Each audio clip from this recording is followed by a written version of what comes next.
As pesadas portas de mogno do Clube do Comércio do Rio de Janeiro não apenas se abriram, elas se impuseram. Entrei ajustando a gola do meu terno azul marinho modesto, pronta para celebrar o noivado do meu filho. Mas antes que pudesse dar 2 passos em direção ao salão de festas, um gerente desesperado enfiou um avental branco em meu peito. Atrasada de novo, sibilou, olhando o relógio. A cozinha é pela esquerda. O serviço de bandejas começa em 5 minutos. Minha mão pairou sobre as credenciais de desembargadora federal na bolsa. Eu estava prestes a corrigi-lo, esclarecer que não era funcionária atrasada, mas a mãe do noivo. Foi então que ouvi uma voz ecoar do guarda-volumes. Uma voz que reconheci instantaneamente. Augusto Silveira. É uma questão de padrões, Fernanda. Ele dizia alto o suficiente para metade do saguão ouvir. Se a mãe do Rafael aparecer parecendo que acabou de esfregar o chão, mantenha-a longe dos sócios. Não podemos ter a faxineira conversando com os ministros do STF. Congelei. Não mostrei minha credencial, não pigarreei. Apenas olhei para o avental em minhas mãos e depois para o homem que pensava que minha dignidade era determinada pela conta bancária dele. Sorri gelado, pequeno. Sim, senhor. Sussurrei para o gerente e amarrei bem os cordões do avental. No meu tribunal, o silêncio é uma arma. Você deixa um réu falar tempo suficiente, confortável o suficiente, e ele sempre, sem exceção, se enforca. Decidi aplicar a mesma jurisprudência aqui. Não chorei. Não me senti humilhada. Senti a clareza fria e afiada de um predador entrando na mata alta. Esta não era mais uma recepção. Era uma operação disfarçada. Entrei no salão não como desembargadora Márcia Santos, a mais jovem nomeada para o Tribunal Regional Federal da Segunda Região, mas como um fantasma em avental branco. A transformação foi instantânea. É um fenômeno psicológico que estudo há anos. O método da pedra cinzenta. Ao me tornar desinteressante, plana e subserviente, me tornei invisível. A elite carioca não via uma pessoa. Viam um acessório, um móvel que servia champanhe. E porque eu era móvel, se sentiam seguros. Circulei pela multidão, bandeja equilibrada numa mão. O ar cheirava a perfume caro e arrogância de dinheiro velho. Do outro lado do salão, cruzei olhares com meu filho, Rafael. Ele estava ao lado da torre de champanhe. Bonito, mas ansioso no smoking. Seus olhos se arregalaram quando me viu. Deu um passo à frente, abrindo a boca para gritar: Mãe! Não acenei. Não sorri. Dei-lhe o olhar. É o mesmo olhar que dou ao oficial de justiça quando um réu está prestes a ter um surto. Um balançar microscópico da cabeça. Um estreitar de olhos que diz: recue! Deixe isso acontecer. Rafael conhecia esse olhar. Crescera com ele. Hesitou, depois fechou a boca, recuando para a sombra de uma coluna. Bom menino. Percebeu, talvez pela primeira vez, que sua mãe não era apenas uma genitora. Era uma estrategista. Continuação expandida. Inserção 1. Meus olhos varreram o salão metodicamente, catalogando detalhes com a precisão que desenvolvi ao longo de 20 anos no judiciário. Cada detalhe importava. Cada nuance tinha peso. O lustre bacará de cristal, pendurado acima, valia mais que 3 anos do meu salário. As orquídeas brancas importadas da Tailândia, arranjadas em arranjos de 2 metros de altura, provavelmente custaram mais que a mensalidade anual de Rafael na universidade pública onde estudou direito. Mas não era a opulência que me interessava. Era o comportamento, os padrões, a hierarquia invisível que se revelava em cada gesto, cada olhar, cada palavra não dita. Observei como os convidados se agrupavam naturalmente em camadas, como sedimentos geológicos. No topo estavam os sócios sêniores dos grandes escritórios, cercados por um campo de força invisível de deferência. Abaixo deles, os juízes de primeira instância, os promotores ambiciosos, os empresários de segundo escalão. E mais embaixo ainda, flutuando nas margens como satélites esquecidos, estavam os parentes menos importantes, os cônjuges troféu, as pessoas cuja única credencial era ter nascido no sobrenome certo. A família Silveira ocupava o centro gravitacional da sala. Não por mérito, percebi, mas por puro volume. Augusto Silveira tinha aquela presença que homens mediocres cultivam quando têm dinheiro suficiente para comprar a ilusão de importância. Voz alta, gestos expansivos, aquela risada que preenchia o espaço não por ser genuína, mas por ser calculada para dominar. Sua esposa, Beatriz, era uma mulher perfeitamente preservada em âmbar social.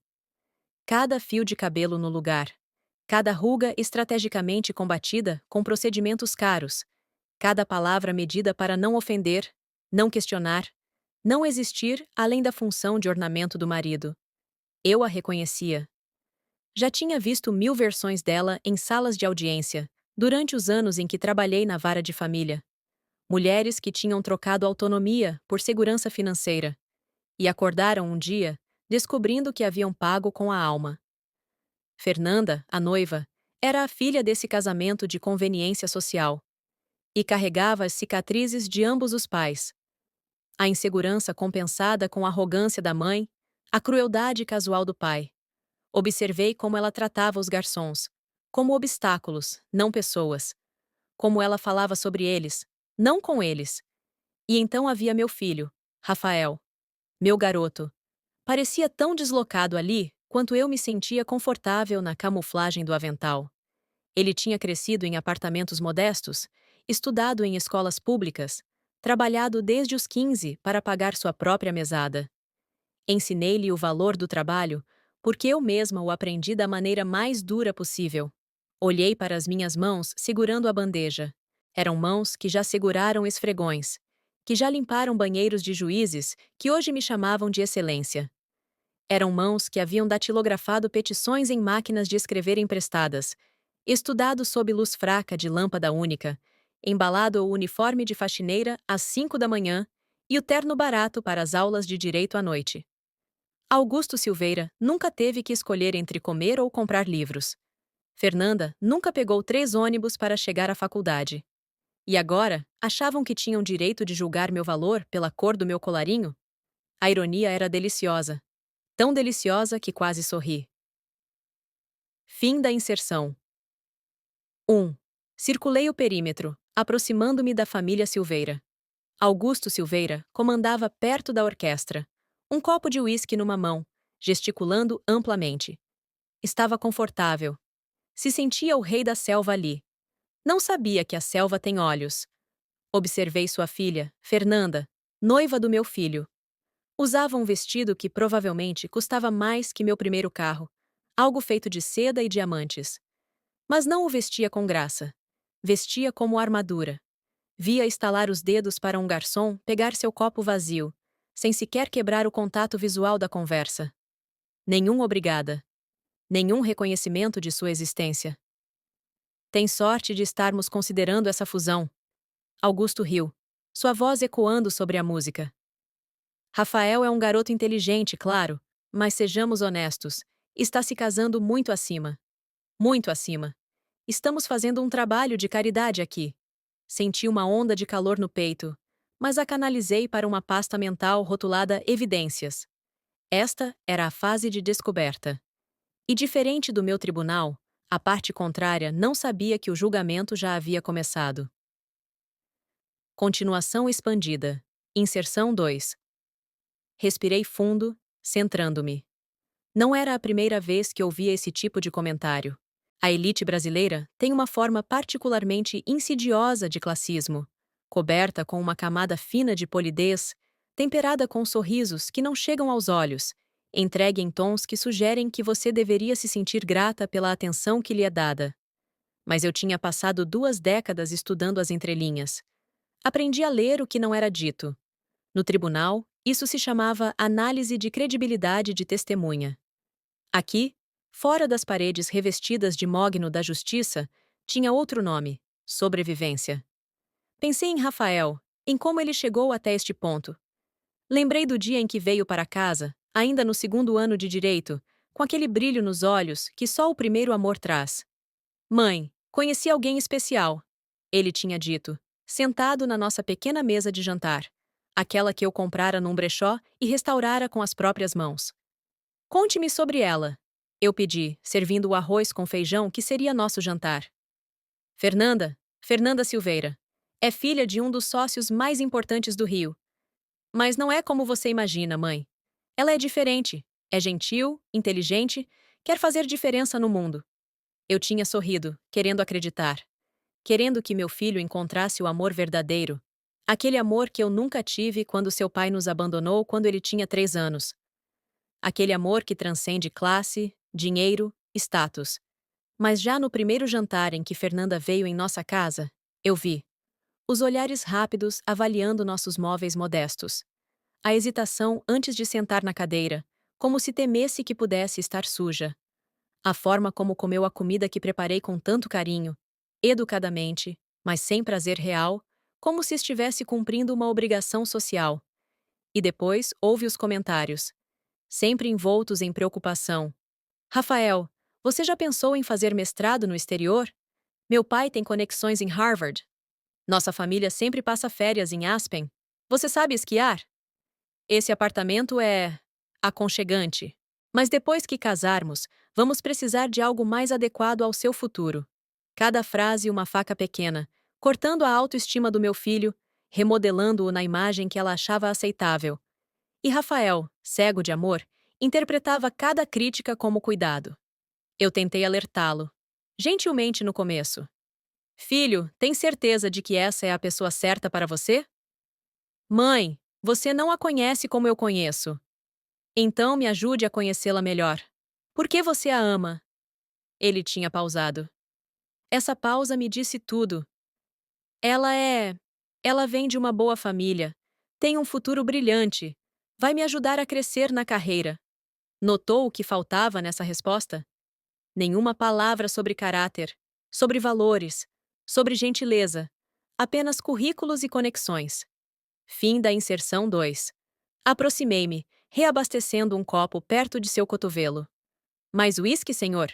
Perguntei, mantendo minha voz plana, despindo-a de toda a minha educação, toda a minha autoridade. Augusto nem olhou para meu rosto. Acenou uma mão desdenhosa, como se eu fosse uma mosca. Continue trazendo e tente não derramar no couro italiano. Claro, senhor, murmurei. Afastei-me, a adrenalina se assentando, num nó frio e duro no estômago. Pensavam que eu estava servindo drinks. Na realidade, estava servindo uma corda, e ia deixar que usassem o quanto quisessem dela. As portas duplas se fecharam atrás de mim, cortando o som da orquestra e o riso afiado da família Silveira. O silêncio repentino do corredor de serviço era gritante. Cheirava a produtos de limpeza industriais e café queimado. Para a maioria das pessoas, este corredor era um lugar para se esconder. Mas enquanto me apoiava na parede fria de azulejo, respirando, não me senti escondida. Me senti fundamentada. Olhei para minhas mãos. Estavam bem cuidadas agora, macias de anos de hidratante e câmaras com ar-condicionado. Mas a dor fantasma nas juntas ainda estava lá. 30 anos atrás, eu não usava toga de desembargadora federal. Usava um uniforme cinza. Trabalhava no turno da noite no Fórum da Tijuca, empurrando um balde com esfregão pelos pisos de mármore sobre os quais um dia eu governaria. Lembrava do som específico que meus livros faziam quando os apoiava numa placa de piso molhado, roubando 5 minutos de estudo entre esvaziar cestas de lixo. Aprendi direito limpando depois das pessoas que o praticavam. Augusto Silveira olhava para uma funcionária e via fracasso de ambição. Eu olhava para uma funcionária e via a fome que constrói impérios. Por isso, não arranquei o avental no saguão. Por isso não gritei. Porque usar esse uniforme não diminuía meu status. Me lembrava do meu código-fonte. Continuação expandida. Inserção 3. Fechei os olhos por um momento, deixando as memórias virem em ondas. Lembrei da primeira vez que pisei naquele fórum como faxineira. Tinha 19 anos. Rafael dormindo no berço improvisado na casa da minha mãe. Seu pai já tendo nos abandonado havia meses. A mensalidade da faculdade de Direito vencia em uma semana e eu não tinha nem metade do valor. O supervisor da limpeza, seu Osvaldo, era um homem pequeno e curvado por 50 anos de trabalho duro. Mas tinha olhos gentis. Você é a nova? Perguntou. me entregando um uniforme cinza que cheirava a desinfetante. Sim, senhor. Primeira noite sempre é difícil, mas você se acostuma. Regra número 1. Seja invisível. Regra número 2. Não faça perguntas. Regra número 3. Nunca, jamais, toque nos documentos nas mesas. Um papel no lugar errado e você está demitida. Assenti, absorvendo cada palavra como se fosse lei. Naquela primeira noite, enquanto passava o pano nas mesas dos promotores, vi pilhas de processos abertos. Um em particular chamou minha atenção. Um caso de violência doméstica. Li enquanto limpava. Uma mulher pedindo medida protetiva contra o marido que a havia hospitalizado 3 vezes. O parecer do promotor estava grampeado no topo. Indeferido. Falta de provas suficientes. Fiquei olhando para aquele documento, a raiva crescendo no peito. Falta de provas? A mulher tinha laudos médicos, fotos, testemunhas. O que mais ela precisava? Morrer? Mas eu era apenas a faxineira. Minha opinião não importava. Minha voz não tinha peso. Então jurei naquela noite, com as mãos ainda molhadas de água sanitária, que um dia eu teria uma voz. Que um dia seria eu assinando esses pareceres. E quando fosse, nunca esqueceria como era estar do outro lado, invisível e impotente. Levou 12 anos. 12 anos de turnos noturnos e aulas diurnas. 12 anos de café frio e livros de segunda mão. 12 anos de ver Rafael apenas algumas horas por dia, roubando abraços apressados entre o trabalho e a escola. Mas consegui. Passei na OAB na primeira tentativa. Trabalhei em pequenos escritórios, depois na Defensoria Pública, depois como juíza de primeira instância. E quando finalmente recebi a nomeação para o TRF2, chorei. Não de felicidade apenas, mas de alívio. O pesadelo havia acabado. Ou assim eu pensava. Porque aqui estava eu, 30 anos depois, usando um avental novamente. Mas desta vez, não por necessidade, por escolha, por estratégia. Augusto Silveira e sua família achavam que me humilhar me tornaria pequena.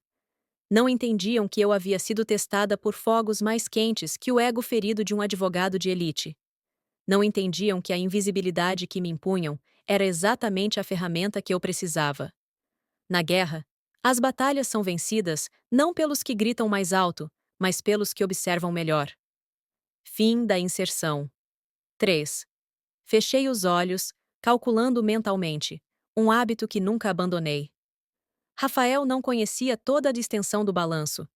Não sabia que quando seu pai nos deixou, liquidei minha pequena aposentadoria para nos mantermos no bom distrito escolar. Não sabia que seu intercâmbio em Lisboa me custou 3 anos de férias que nunca tirei. Eu fora a investidora silenciosa em sua vida, despejando patrimônio em seu caráter, juros compostos em sua integridade. Os Silveira eram investidores tardios. Apareceram quando a ação já estava alta, tentando adquirir participação controladora numa empresa que não construíram. Pensei no cheque que Augusto se gabava de ter assinado para o local do casamento. 200 mil hires. Ele achou que isso lhe dava o direito de tratar meu filho como um caso de caridade sortudo, e eu como a empregada. Estava enganado. Eu não era apenas uma mãe protegendo seu filhote. Era uma acionista majoritária protegendo seu ativo. E começava a suspeitar que essa fusão era tóxica. Um jovem garçom passou por mim carregando uma bandeja de copos sujos, olhos no chão. Com licença, murmurou. Cabeça erguida, disse, minha voz caindo automaticamente no tom que usava para estagiários. Você é a única razão desta festa estar acontecendo. Nunca se desculpe por trabalhar. Ele olhou para cima, surpreso, depois assentiu. Endireitei os cordões do avental. A nostalgia havia acabado. A fase de justificativa estava completa. Sabia exatamente quem eu era. E sabia exatamente no que meu filho estava se metendo. Era hora de voltar à cova dos leões. Empurrei as portas, deixando o barulho da festa me envolver novamente. Não estava apenas servindo drinks. Estava coletando recibos. O salão estava mais barulhento agora, o álcool tendo arrancado a primeira camada de verniz social. Voltei à órbita. Um satélite rastreando a força gravitacional do ego da família Silveira. Encontrei-os perto das janelas do chão ao teto, posando para fotos. Fernanda era o centro de gravidade, irradiando um tipo cegante e frágil de carisma. Era flanqueada pelas madrinhas, que pareciam menos amigas e mais acessórios escolhidos por sua habilidade de não ofuscar a noiva. Vi Camila, a jovem garçonete que notara antes, aproximar-se do círculo. Segurava uma bandeja prateada de bolinhos de bacalhau, as mãos tremendo ligeiramente. Esperou uma pausa na conversa. Educada. Deferente. Aperitivo, senhorita Silveira? Camila perguntou baixinho. Fernanda se virou, o rosto se contraindo num lampejo de irritação tão rápido, tão feio que foi quase impressionante. Deus, não! Fernanda rebateu, recuando como se Camila tivesse oferecido uma placa de Petri com bactérias. Eu disse especificamente à coordenadora: nenhum peixe perto do grupo da noiva. Você está tentando me matar ou é só incompetente? A música pareceu parar em meus ouvidos. Camila empalideceu, perdendo a firmeza na bandeja. Desculpa, não sabia. Claramente você não sabe muito. Fernanda a cortou, sua voz carregando aquela ponta afiada e nasal do desdém praticado. Suma daqui antes de estragar o vestido. Camila se virou para sair, olhos marejados, mas na pressa, esbarrou na beirada de uma mesa alta. Uma única taça de champanhe balançou e tombou, respingando algumas gotas no piso de mármore, longe do precioso vestido de Fernanda. Mas você pensaria que uma bomba havia explodido. Inacreditável! Augusto Silveira rugiu intervindo. Não verificou se a garota estava bem. Não ofereceu um guardanapo. Riu, um som cruel e latido. Viu isso, Rafael? Por isso pagamos pelo pacote VIP, para evitar a gentalha. Boa ajuda não é só difícil de encontrar. Está extinta. Rafael pareceu enjoado. Começou a dar um passo à frente, a dizer algo, mas Fernanda pôs uma mão no peito dele, reivindicando-o, silenciando-o. Foi nesse momento que dei um passo à frente. Não olhei para Augusto. Não olhei para Fernanda. Ajoelhei no frio piso de mármore, ao lado de Camila. É só água e uvas, querida, sussurrei, puxando um pano do avental. Limpa direitinho. Camila me olhou aterrorizada. Vou ser demitida. Não vai, disse, minha voz ainda envolvida em veludo. Prometo. Enquanto limpava o chão, olhei para cima. De minha posição de joelhos, o ângulo era perfeito. Vi Fernanda Silveira se erguendo acima de mim, zombando, bebericando seu drink. Ela pensava que era a rainha deste castelo porque estava de pé e eu ajoelhada. Não entendia a lei mais antiga do poder. Noblesse oblige. A verdadeira nobreza serve, protege, eleva os outros. Os fracos, os verdadeiramente fracos, são os que precisam pisar nos outros para se sentirem altos. Olhei para o vestido de 30.000 reais dela e vi uma fantasia barata. Olhei para os sapatos italianos de Augusto e vi um homem sem alma. Levantei, segurando o pano sujo. Peguei o olhar de Fernanda. Por um segundo, apenas um segundo, ela pareceu perturbada.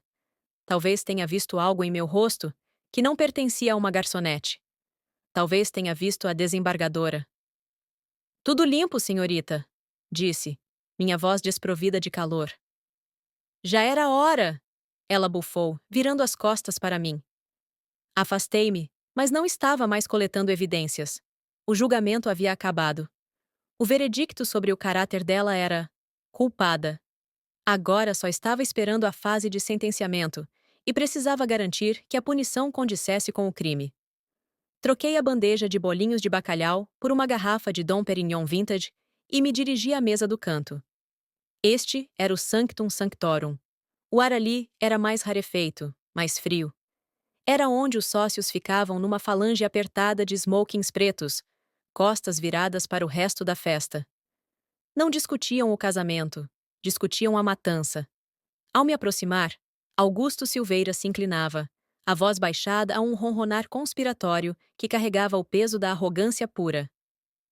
A fusão antitruste da Meridian está fechada, cavalheiros, Augusto disse, girando o uísque. 200 bilhões. O maior lucro que este escritório viu em uma década. Servi champanhe no copo do homem ao lado dele, um sócio sênior que reconheci do site do escritório. Ele parecia nervoso. Não sei, Augusto, disse o sócio. O Ministério Público Federal está em cima da gente, e o caso acabou de ser designado para a desembargadora Santos, no TRF2. Ouvi dizer que ela é minuciosa. Minha mão não tremeu. Enchi o copo até a borda perfeita, sem derramar uma gota. Esperei. Augusto riu. Um som como folhas secas sendo pisoteadas. Santos. Márcia Santos, por favor. Ela é uma nomeação por diversidade com coração mole. Passou o início da carreira na vara de família. Se preocupa com sentimentos, não com trimestres fiscais. Recuei para as sombras, apertando a garrafa fria contra o avental. Prova A. Subestimação da parte contrária. Continuação expandida. Inserção 4. Respirei fundo, contando até 10 mentalmente. Nomeação por diversidade. Coração mole.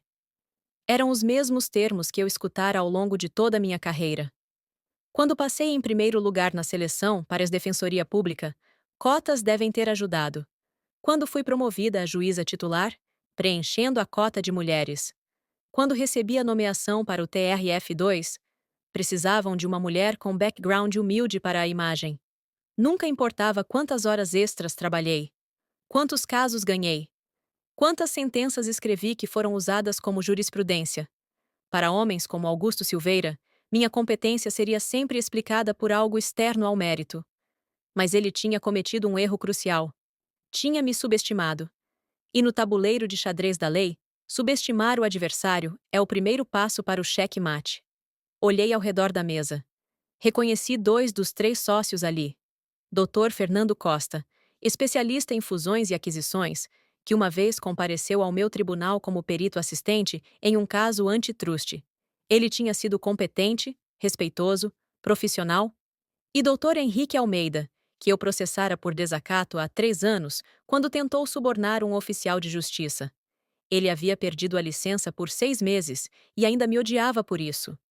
Ambos estavam ali agora, balançando a cabeça em concordância, enquanto Augusto detalhava seu plano para fraudar meu tribunal.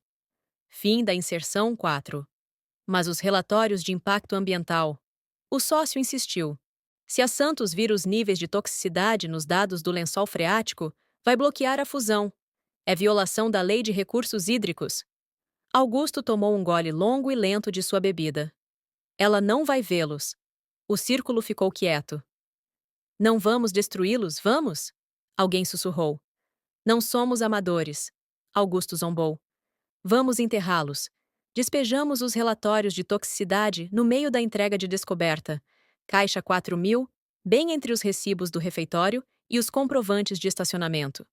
Ela é uma desembargadora federal, com pauta lotada. Não tem tempo, e certamente não tem capacidade cerebral para vasculhar 2 milhões de páginas de descoberta para encontrar o único gráfico que importa. Senti um calafrio frio descer minha espinha. Era uma sensação que normalmente só sentia quando um presidente de júri se levantava para ler um veredicto. Ele acabara de admitir deterioração de evidências. Acabara de admitir conspiração para fraudar o tribunal, e fizera isso na frente da própria juíza que planejava enganar. Vamos atropelá-la, Augusto concluiu, erguendo o copo. Entramos lá, usamos palavras difíceis, enterramos os corpos e saímos com 200 bilhões. A fusão Meridian, os homens corearam. Ajustei a toalha no braço. Em minha cabeça, não estava mais servindo drinks. Estava redigindo um mandado de prisão. Mais champanhe, cavalheiros? Perguntei, minha voz invisível. Continue trazendo, querida. Augusto disse, virando as costas para mim novamente. Afastei-me, a garrafa pesada em minha mão. Ele achava que estava enterrando as evidências. Não percebeu que estava se enterrando. A fusão era o prato principal, mas Augusto não havia terminado o banquete. Estava bêbado de poder agora. O tipo de intoxicação que torna os homens descuidados. Passou o braço pelo ombro do sócio sênior, mudando o tópico de crimes federais para triunfos familiares. E não é só o escritório ganhando hoje. Augusto sorriu, gesticulando em direção à filha do outro lado do salão. Fernanda acabou de conseguir a posição de estagiária no gabinete do Procurador-Geral da República. O estágio em Brasília. O sócio arqueou uma sobrancelha. Impressionante! Esse programa aceita o quê? 3 candidatos por ano? Geralmente é reservado para o top 1% das federais. Congelei. Eu conhecia esse programa. Fazia parte do comitê supervisor. O processo seletivo era cego, rigoroso e baseado inteiramente no mérito. Fernanda Silveira, que acabara de ver abusar de uma garçonete por um erro que ela não cometera, não tinha temperamento nem histórico acadêmico para essa vaga. Augusto riu baixo, um som oleoso. Digamos que o comitê de seleção de repente se lembrou do quanto gostaram da nova biblioteca que financiei. Tiveram que fazer alguns ajustes administrativos. Ajustes? O sócio perguntou. Tinha alguma garota. Augusto acenou desdenhosamente. Uma Zé Ninguém de universidade estadual. Nota perfeita no exame da OAB. Aparentemente uma verdadeira estudiosa. Mas não tem pedigree. Não podíamos deixar uma vaga assim ser desperdiçada com alguém que não tem conexões para usá-la. Então, a candidatura dela se perdeu. Meu sangue gelou. Não era apenas nepotismo, era roubo. Olhei por cima do ombro em direção à entrada de serviço.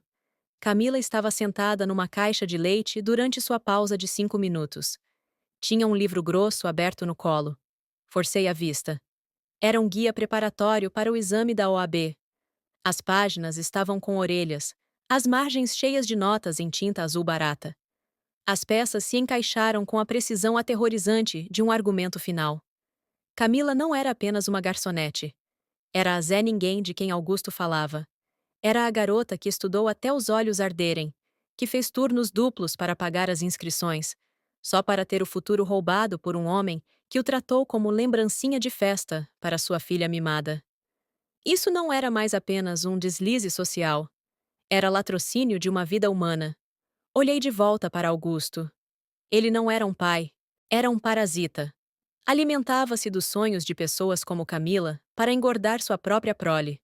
Coloquei a garrafa de champanhe numa mesa lateral com um baque deliberado e pesado. O som foi final. A fase de descoberta havia acabado. Eu tinha um motivo, tinha um método. E tinha a confissão. Peguei meu telefone do bolso do avental. Minhas mãos estavam firmes. Abri um contato chamado Senador Moreira. Ele era o orador principal, atualmente no camarim, e meu mais velho amigo da faculdade de Direito. Digitei 2 frases. Código azul na cozinha. Preciso de uma testemunha. Enviei. Não era mais apenas a mãe do noivo. Era a juíza. Sessão final. Não modificar. As portas da cozinha se abriram com um baque pesado, silenciando a conversa próxima. Senador Carlos Moreira estava no batente, flanqueado por 2 agentes de segurança. Era o orador principal, um homem cujo rosto estava em todos os canais de notícias do país. O rosto de Augusto Silveira se iluminou. Alisou o smoking, dando um passo à frente com a mão estendida, pronto para reivindicar conexão com o poder. Senador, que honra! Augusto Silveira, sócio administrador da... Moreira passou direto por ele. Nem piscou. Caminhou direto para a estação de serviço onde eu estava, segurando um pano sujo. Márcia! Moreira perguntou, sua voz ecoando no súbito silêncio do salão. Desembargadora Santos, por que diabos está usando um avental? O silêncio que se seguiu foi absoluto. Era o tipo de vácuo que acontece quando uma bomba detona, mas o som ainda não alcançou a onda de choque. A mão de Augusto ainda estava estendida no ar, agarrando o nada. Olhou para o senador, depois para mim, a faxineira, depois de volta para o senador. Seu rosto foi de corado a cinza acinzentado em 3 segundos. Desembargadora? Fernanda sussurrou, a taça de champanhe inclinando perigosamente. Alcancei atrás das costas e desamarrei o nó do avental. Puxei o tecido branco por cima da cabeça, dobrei-o cuidadosamente, devagar, e coloquei na bandeja ao lado dos copos vazios. Álise as lapelas do terno azul marinho. Não era mais apenas Márcia Santos. Era a excelentíssima desembargadora Márcia Santos. Na verdade, senhorita Silveira, disse, minha voz projetando até o fundo do salão sem precisar levantá-la um decibel. Sou a desembargadora relatora do Tribunal Regional Federal da Segunda Região, o mesmo tribunal que está atualmente revisando a fusão de 200 bilhões de seu pai. Augusto fez um som de engasgo. Desembargadora Santos, nós não tínhamos ideia. Claramente um mal-entendido. Estávamos apenas brincando sobre. Brincando? O cortei. Entrei em seu espaço pessoal. Ele encolheu. Foi brincadeira quando o senhor admitiu conspiração para violar a lei de recursos hídricos? Foi brincadeira quando detalhou seu plano de enterrar os relatórios de toxicidade na caixa 4000 dos arquivos de descoberta? O sangue deixou completamente seus lábios. Essa é uma conversa privilegiada, gaguejou. Não quando o senhor gritou para um garçom numa sala lotada, Sr. Silveira, disse friamente. Não existe privilégio advogado-cliente na fila do buffet. O senhor admitiu deterioração de evidências na frente de uma desembargadora federal e um senador da República. Acenei para Moreira, que cruzou os braços e fuzilou Augusto com o olhar. Posso explicar? Augusto ofegou. Vai explicar, prometi, na sua audiência disciplinar. Virei-me para Fernanda. Ela parecia pequena agora. A armadura de seu vestido caro havia se dissolvido. Parecia exatamente o que era. Uma criança brincando de se vestir de adulta. E quanto ao estágio no MPF, continuei, vendo-a encolher. Eu faço parte daquele comitê supervisor. Levamos a integridade acadêmica muito a sério. Vou pessoalmente puxar seu arquivo amanhã de manhã. Estou muito interessada em ver como uma candidatura foi extraviada para dar lugar à sua. Mãe, faça alguma coisa! Fernanda agarrou o braço da mãe, mas sua mãe estava olhando para o chão, desejando poder se dissolver no tapete. Rafael, disse, virando-me para meu filho. Ele saiu das sombras. Não parecia mais assustado. Parecia aliviado. Olhou para Fernanda, depois para mim. Caminhou e ficou ao meu lado. Pronta para ir, mãe? Perguntou. Uma última coisa. Virei-me de volta para Augusto, que agora tremia visivelmente. O senhor estava certo sobre uma coisa, Sr. Silveira. Realmente deveria ter cuidado com quem fala. Nunca se sabe quando a faxineira pode estar segurando um martelo. Virei nos calcanhares e saí. O silêncio se manteve até as pesadas portas se fecharem atrás de nós. Não fiquei para o bolo. Quando o pessoal do Clube do Comércio estava servindo a sobremesa, eu já estava num táxi, os saltos chutados para o lado, redigindo um depoimento no celular. A queda foi rápida. Não foi um escândalo, foi uma implosão. 3 meses depois, as manchetes ainda corriam. Fusão Meridian bloqueada. Silveira e sócios sob investigação federal. Augusto Silveira não apenas perdeu o caso, perdeu o escritório. Quando a OAB recebeu a transcrição de sua confissão na cozinha, corroborada por um senador da República, sua licença para exercer direito evaporou mais rápido que o champanhe que costumava beber. Mas a verdadeira justiça não estava na destruição da velha guarda. Estava na realocação dos ativos. Sentei em meu gabinete, o sol matinal batendo na mesa de mogno. Rafael estava sentado à minha frente, parecendo mais leve, mais jovem do que em anos. Havia terminado as coisas com Fernanda naquela noite no saguão. Sem drama, sem gritos, apenas uma simples devolução do anel. Ela me ligou ontem, Rafael disse, mexendo o café. Está trabalhando numa boutique em Ipanema como parte do acordo de prestação de serviços comunitários. Disse que os pés doem. Sorri, assinando um documento. Bom, Dor é uma excelente professora. Talvez ela finalmente aprenda que respeito não é herança. E o estágio? Rafael perguntou. Abri a gaveta superior da mesa e puxei um arquivo novo. Essa foi a decisão mais fácil que já tomei. A cena mudou em minha mente para a semana anterior. Havia rastreado Camila, a garçonete da festa. Encontrei-a na biblioteca, enterrada sob os mesmos livros da OAB. Quando entreguei a carta de aceitação para o programa do Procurador-Geral, aquela que Fernanda tentara roubar, ela não gritou, não pulou, apenas chorou, silenciosa e trêmula. Do jeito que as pessoas fazem quando ficaram invisíveis por tanto tempo que esquecem como é ser vistas. Ela começa segunda-feira, contei a Rafael. Não precisou de um favor, só precisava de um julgamento justo. Levantei e caminhei até a janela, olhando para a cidade. O horizonte estava cheio de torres de vidro e aço, monumentos ao poder e ao dinheiro. Mas lá embaixo, na rua, a cidade real estava se movendo. Os faxineiros, os garçons, os motoristas de ônibus, o exército invisível que mantém o mundo girando. Pensei no avental dobrado cuidadosamente no meu armário em casa, bem ao lado das togas judiciais. Eram uniformes diferentes, mas serviam ao mesmo mestre. A verdade. Augusto Silveira achava que poder era sobre quem você podia comandar. Esqueceu que o verdadeiro poder é sobre quem você pode proteger. Virei-me de volta para meu filho, meu martelo descansando pesado e silencioso na mesa. A justiça é cega, disse baixinho, mas não é surda, e ela escuta tudo. Se você acredita que o caráter é revelado quando você pensa que ninguém está olhando, compartilhe esta história e me diga nos comentários. O que você teria feito se estivesse no lugar de Márcia? Obrigado por ouvir minha história. Se ela te tocou, deixe um like, escreva em um comentário o que mais te falou e inscrevam-se no canal. Muitas mais histórias estão por vir. Este não é o fim do meu. Este é apenas o começo de algo melhor.